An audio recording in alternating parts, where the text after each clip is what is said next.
বন্ধু বন্ধু বন্ধু অপশন এ বন্ধু, অপশন বি বন্ধু, অপশন সি বন্ধু। সেই বন্ধু যখন শত্রু হয়ে যায় তখন তো অবশ্যই ফ্যামিলির ঝামেলা হয়। দুষ্টু লোকের মিষ্টি কথায় কখনো বলতে নাই। তার সাথে কোনো প্রাইভেট কোনো সম্পর্ক ছিল না, আর এখনও নাই। আমি তো এখনও বলি আমার সাথে তার সাথে কোনো প্রাইভেট কোনো সম্পর্ক ছিল না, আর এখনও নাই। সে আমার কাজের কোয়ার্টিস ছিল, এবং আমি যে কাজটা করার জন্য গিয়েছিলাম সেই কাজটা কিন্তু একজন নায়িকার সাথে, বাংলাদেশ চলচ্চিত্র নায়িকার সাথে কাজটা করতে গিয়েছিলাম। কিন্তু এত দূর যাবার পরে যখন নায়িকা আসতে পারে না, সে আমাকে যেটা বুঝেছে, তো তখন আমাদের কাজটা বাধ্যতামূলক করে আসতে হয়েছে। এবং অনেকেই কিন্তু কাজটার প্রশংসাও করছে, অনেকে প্রশংসা নাও করছে, কিন্তু বেশিরভাগ লোকই কিন্তু প্রশংসা করছে। কিন্তু এই কাজের পিছনে যে লুকিয়েছিল একটা অন্য ধরনের একটা মন মানসিকতা লুকিয়েছিল, আসলে সেটা তো আমি জানতাম না। এ থেকে আপনি কি শিক্ষা নিলেন?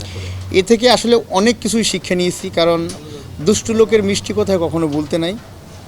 তো আমি আসলে এই বিষয়টা নিয়ে কোনো কথাই বলতে চাই না। সে তার মতো বাঁচুক, আমি আমার মতো বাঁচতে চাই। আর যদি কেউ লাড়ালাড়ি করে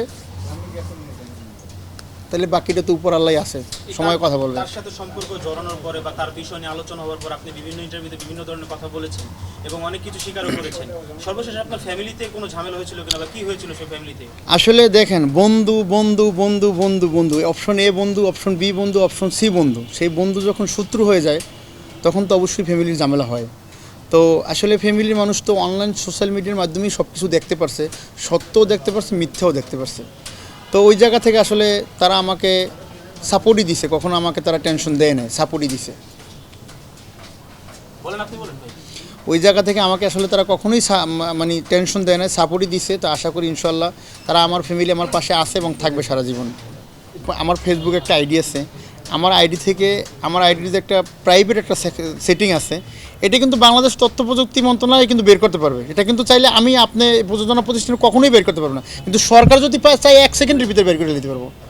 তো এগুলো কারা করতেছে, কত আইডি থেকে হইতেছে, আপনি 10 জনও ধরেন না, তাহলে 100 জন সতর্ক হয়ে যাবে। 10 জন আপনি ধরেন, কিন্তু আপনি তো একজনেরই ধরতেছেন না, তাহলে কেমন করে হবে? না ধরার কারণটা কি? না, ওইটা এই এত আসলে এত জ্ঞান বুদ্ধি আমার হয় না, কারণ আমি ফিল্মে নতুন। ওইটা আমি বলতে পারবো না।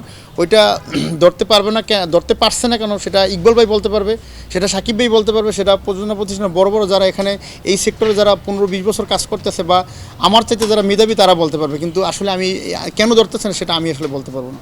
বাংলাদেশে, পৃথিবীতে সিনেমা ইন্ডাস্ট্রি সবচেয়ে বড়, কিন্তু এই ইন্ডাস্ট্রিকে বাঁচাতে হলে একমাত্র সরকারেরই পদক্ষেপ নিতে হইব। আর যারা সমিতি আছে, 18টা সংগঠন আছে, আপনারা অন্তত এই যে সিনেমাটা পাইরিস হয়েছে একদম এইচডি। এর আগে আমরা দেখছি আপনার বরবাদও কিন্তু একবার এইচডি পাইরিস হয়েছে, একদম এইচডি। তো আপনারা 18 সংগঠন যদি আপনারা অবশ্যই সরকারের কাছে আপনারা একটা আবেদন করেন, কারণ আপনারাই যাইতে পারবেন। আমি কিন্তু মুন্না খান সরকারের কাছে যাইতে পারবো না। আপনারা যারা সংগঠন আছেন, সরকারি সংগঠন, এগুলো কিন্তু সব আপনারাই যেতে পারবেন। আপনাদের এখনই যাওয়া উচিত, এখনই যাওয়ার টাইম। কিন্তু যে 7-8 কোটি টাকা একটা বাজেটের সিনেমা পাইরিস হয়েছে, আপনারা যদি আজকে এই প্রযোজনা প্রতিষ্ঠানের পাশে না থাকেন, তাহলে হয়তো আপনাদের পাশে হয়তো বলে যেন ইন্ডিয়া থেকে নিয়ে আইনে করে, ওখান থেকে আইনে করে, তাহলে আপনাদের পাশেও তার কেউ দাঁড়াইবে না। এখন আপনাদের সময় আছে বাংলা সিনেমার পাশে এবং প্রযোজনা প্রতিষ্ঠানের পাশে দাঁড়ানোর।